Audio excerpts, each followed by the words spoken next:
is such that somebody walked in, they couldn't tell if they were in a a synagogue or a church. I love that. Especially today, one of our scripture readings is from the Old Testament, from the Ten Commandments. So, thank you, Ben. Great. The Presbyterian Church USA, and for those of you visiting who may not be Presbyterian, that's the largest denomination in our country, has for over 3 decades advocated for more gun control in the face of rising gun violence. J. Herbert Nelson is the stated clerk of our denomination. A couple of years ago, in the aftermath of a shooting, Dr. Nelson wrote a sermon on the subject. In it, he spoke of John Calvin, the reformer from the 16th century, the founder of the Presbyterian Church. Dr. Nelson wrote, John Calvin, the founder of the Presbyterian Church, believed that biblical principles had direct applicability in the ordering of civil society. So in his commentary on the 6th commandment, you shall not murder, you shall not kill, Calvin expressed a theological perspective on the ordering of society that is based on the value of each human life as loved and redeemed by God, and therefore in need of protection. The purpose of this commandment, the 6th commandment, is that since the Lord has bound the whole human race by a unity, the safety of all ought to be considered as entrusted to each one. In general, therefore, all violence and injustice and every kind of harm from which our neighbor's body suffers is prohibited. Accordingly, we are required faithfully to do what lies within us, to care for the life of our neighbor, to promote whatever tends to his or her tranquility, to be vigilant in preventing harm, and when danger comes, to assist in removing. Calvin's work on this, both directly and indirectly, has influenced many of the most notable famous Christians. Dr. King, Desmond Tutu, Archbishop Romero, Dorothy Day, Dietrich Bonhoeffer, Mother Teresa, and many, many, many more. Calvin, of course, was not the first to make this connection between the Creator God and that God's will for the well-being of all creation. The Old Testament prophets, Micah, Amos, Isaiah, Jeremiah, all thundered out this message of God's special care for the value of each human life, and loved and redeemed by God, and therefore each human life in need of protection, especially the poor and the helpless. And of course, Jesus, who self-identified with the least of these, and about whom his mother prophesied before he was even born that Jesus would continue the work of God with these words, "He has shown strength with his arm, he has scattered the proud in the thoughts of their hearts, he has brought down the powerful from their thrones and lifted up the lowly. He has filled the hungry with good things and sent the rich away empty."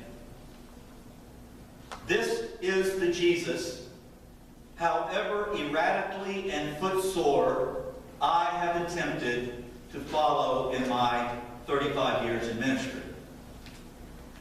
The words I say in this place every single week are first imagined by me to be coming from the lips of Jesus.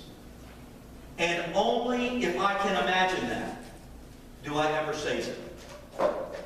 I have never, ever in my ministry preached a political sermon. Never. Where the inspiration comes from a partisan political motivation. I have on many occasions preached a theological sermon grounded in the life of Jesus and the Old Testament prophets that has distinct and specific political implications. the ordering of civil society, to use Calvin's language. I cannot emphasize enough the importance of this distinction. I have never preached a sermon inspired by partisan politics. I always preach sermons to the best of my understanding and ability, inspired by the Jesus of the Bible and the theology that flows from his life, as I am given to understand. To be as explicit as I can possibly be, over my 35 years in pastoral ministry, I have had equal number of Republican and Democratic parishioners pounding on my desk on a Monday morning after a sermon. At the end of the day, my hope is that if you feel called to come to me in disagreement with something I have said in this place, that you will also be called to understand the disagreement to be about biblical theology and not partisan political affiliation. When we disagree, about a challenging sermon, let us talk about Jesus and the Bible and not partisan politics. For then, if that were to happen, I will only repeat something I have said throughout my ministry. I am not a Democrat. I am not a Republican. I am not an independent. I am a Jesusite. Amen. Let us pray. Holy God, guard now the words that are shared in this sermon, in the litany, in our hearts, and from the preacher's mouth. And should the preacher misstep, that you would cause to fall upon the ears of your people a shield from hearing them. But that if the preacher says something that is truthful coming from you, that we all might hear, no matter what our background is. Amen. Las Vegas, 59 killed, over 500 injured. In December 2012, the gunman walked into Sandy Hook Elementary School in Newtown, Connecticut, killing 20 children and 6 adults. Since then, there have been at least 1,525 mass shootings, at least 1,800 people killed, 6,789 wounded. The ordering of civil society, Calvin said. Thou shalt not murder is the 6th commandment in the book of Exodus, the rabbis say. So let us dig in and apply our faith to the work of making our society serve the well-being of all. Scripturally, we've already mentioned the 6th commandment, thou shalt not murder, thou shalt not kill. Calvin said, as the bedrock of our faith is the injunction that we not take human life, period. And the Matthew passage that I'm going to refer to. Moyer Hubbard is the chair, the Department of New Testament at Calvin School of Theology. That, if you don't know, is a very conservative evangelical seminary in California. Recently, in the wake of the epidemic of gun violence, but before Las Vegas, Dr. Hubbard took up the topic of where Jesus would come down in this critical conversation. He writes, the pulse of evangelical faith beats incessantly with the question, what would Jesus do?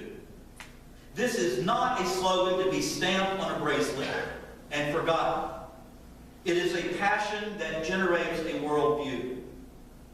Jesus' disciples asked this question as well, although sometimes they didn't get the answer right. One significant instance is during the final weeks of Jesus' life when some of his followers misunderstood his call for readiness and vigilance as a call for armed resistance.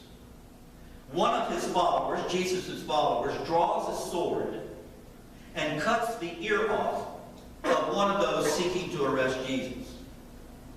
Jesus corrects their mistake, "Put away your sword," and rebukes their folly. "Enough of this," he says. More importantly, Dr. Hubbard continues, he then makes a point to carefully and unequivocally clarify the principle that governed his teaching on this subject. Matthew 26:52. "For all who take hold of the sword will die by the sword." The principle articulated by Jesus in this verse certainly runs counter to those voices in our society that claim that the solution to the crisis in America today, the violence, the murder, the slaughter, is to give people more guns. End of quote. So what does this mean? Are we talking here today? Have you stepped into a conversation of some sort of pie in the sky, pacifism, some romanticized utopia where there is no violence and no guns? Recently, Mark Kelly spoke at the Nobel Peace Prize Forum at Oxford University. Many of you may know the name Mark Kelly. He is a retired Navy captain, a retired astronaut for the NASA space program. He is also the husband of Gabby Giffords. She is the former congresswoman from Arizona who was the victim of a mass shooting in 2011 along with 16 others. She survived a bullet to her brain, but suffers permanent effects of her injury. Together, Gabby and Mark have founded Americans for Responsible Solutions. Their purpose is to work for responsible gun legislation. Mark, a Navy veteran captain and owner of several guns, spoke eloquently in his talk about the need for common sense gun laws and a change in the political landscape away from politicians dependent and subservient to the gun lobby and to politicians devoted to the common good of our society. Here are just a few of the things that Captain Kelly shared. 94%. Did I get that? Yep, that's right there. I got it right. 94% support in our country for background checks as part of gun control. 74% of NRA members support background checks. Since 1933, when statistics were first kept, more Americans have been killed through gun violence in peacetime than have been killed in all of our nation's wars, starting with the Revolutionary War. Just think about some of the wars in your mind, the names of them. All of them. That is according to the U.S. Department of Defense and the World Economic. If we live by the sword, we die by the sword. We need, he goes on, a sober assessment of movies and video games that teach our children that gun violence and murder are part of normal life. We need a huge effort, Mark Kelly says, to elect to office representatives who work for the common good of the people and not for the good of the gun industry. He shared as an example of this A bill that has been pending, is pending, for some time, that would lessen restrictions on the sale of silencers for guns. Silencers, maybe you don't know this, I didn't really understand what that really meant, but according to the experts, are a great hindrance for police and other responders in being able to locate and thus stop someone who is shooting a gun. And this bill that is pending would make it much easier for people with criminal intent to obtain silencers. It is part of our calling, friends, as God's people, to work for a society, as Calvin taught, that provides for the well-being of all. To be as blunt as I can be, we are not to be like ancient civilizations who conjured up violent gods that demanded the sacrifice of children to appease the god. That is not who we are. Our faith prohibits the sacrifice of children. And yet, is it not to sacrifice our children to the god of greed? To sell as many guns as possible to whoever wants to buy them? When each day in our country, according to the Children's Defense Fund, 50 children are shot? No, I had that wrong. It must be 50 children a week or a month. No, 50 a day. 18,200 children a year. Are our children not being sacrificed to the god of greed? Jesus said, those who live by the sword die by the sword. And these kind of statistics surely prove his wisdom. Many of our society keeps guns in purses, in cars, in drawers at home. Live by the sword, believing this will provide protection for them.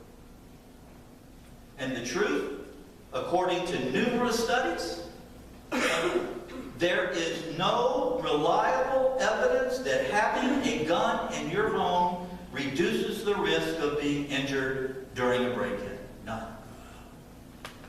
In fact, each year, approximately 1,500 children are wounded or killed by unintentional accidents in their home.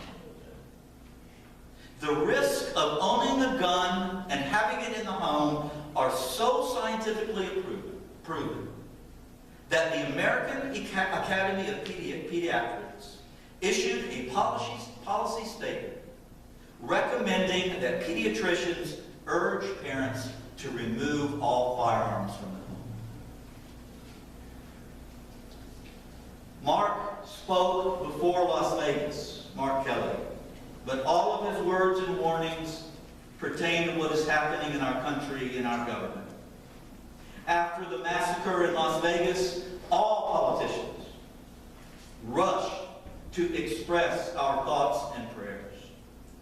Then, 2 days later, Tuesday, 2 days after Las Vegas, many of these same politicians began their push to lessen restrictions on gun silencers.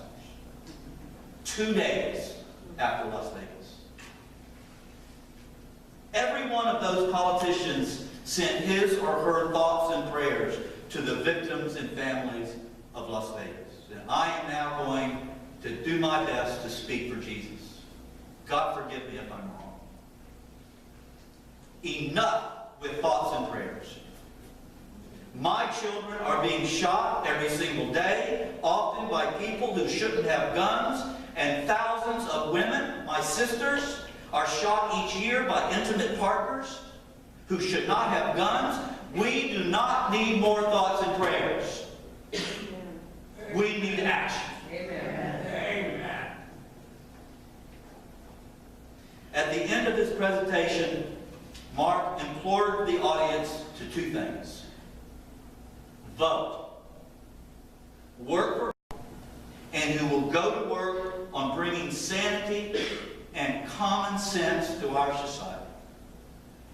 And second, call, not email, call your representatives incessantly to demand they support gun legislation that will provide for the common welfare of all the people.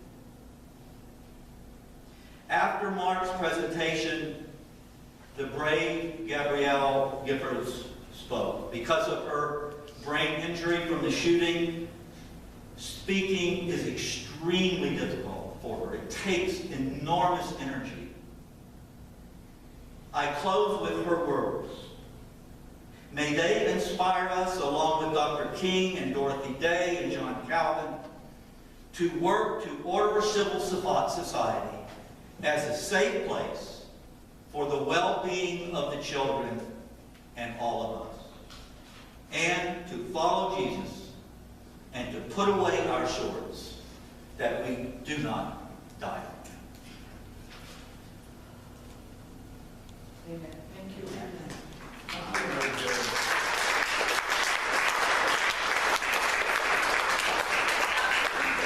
Violence takes courage. The courage to do what's right. The courage to be united. I've seen great courage when my life was on the line. Now is the time to come together, be responsible. Democrats, Republicans, everyone. We must never stop